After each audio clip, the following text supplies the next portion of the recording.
Alhamdulillah, wa salatu wa salamu ala Rasulillah wa alihi wa sahbihi wa man wala. Dear brothers and sisters, Anas ibn Malik radiyallahu anhu ardah came to the Medina after the death of the Prophet alayhi salatu, and he was talking to the tabi'een, the second best generation. He said to them, you indulge in bad deeds, you do bad deeds, which is more insignificant in your eyes than hair. It's nothing to you.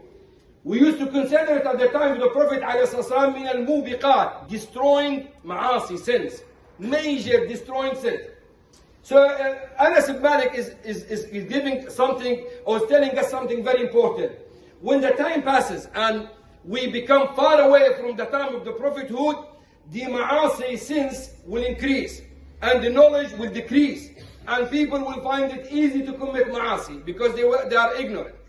Therefore, we as a Muslim, there are many duties upon us. We have to fulfill them. Number one, Allah subhanahu wa ta'ala said in the Quran, وَالْمُؤْمِنُونَ وَالْمُؤْمِنَاتِ بَعْضُهُمْ أَوْلِيَاءُ بَعْضٍ يَأْمُرُونَ بِالْمَعْرُوفِ وَيَنْهَوْنَ عَنِ الْمُنكَرِ. The believers, men and women, are supporters, wali to each other.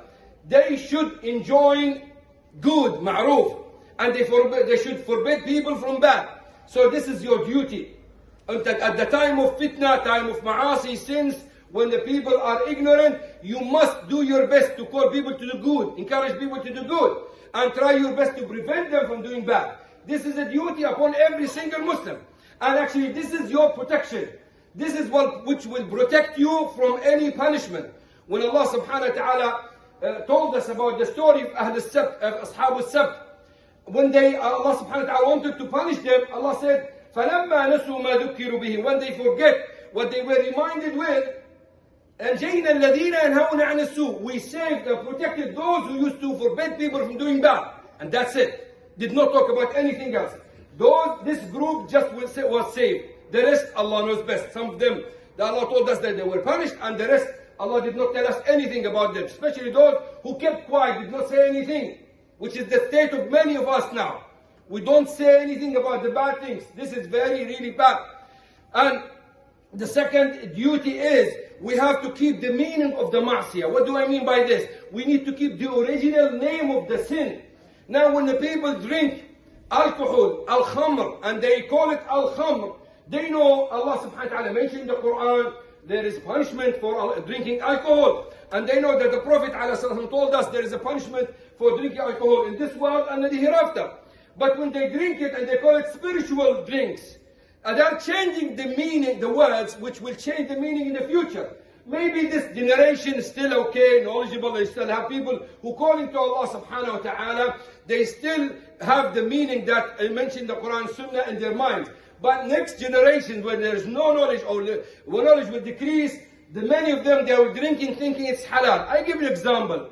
Now if your son is studying somewhere where they teach him, if he says something bad about Allah subhanahu wa ta'ala, or about the Messenger of Allah alayhi salam, this will take him out of Islam. It's ridda, which is the rule in Islam. In Islam, if you disrespect Allah or disrespect His Messenger alayhi salam, you will be considered as a non-Muslim. This will take you out of Islam.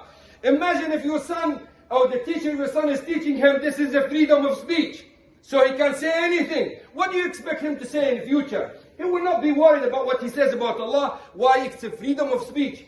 If your daughter is being told that obeying her husband is a great ibadah, is a great worship, and this could allow her to go to Jannah, it will be a big difference between her and the other daughter, the other girl, that people teach her, this is slavery. Don't be slave to your husband. So those meanings, when they change the name of the sin, this will make the people, iyadhan billah, commit the sin, and they don't think it's sin. And that's why I heard myself, an old woman was making dua. For what? For her daughter to win the competition. Competition in what? In music. So she was asking Allah that Allah guide her daughter so to win the competition in music, thinking that this is something good. And this is, we know it's haram.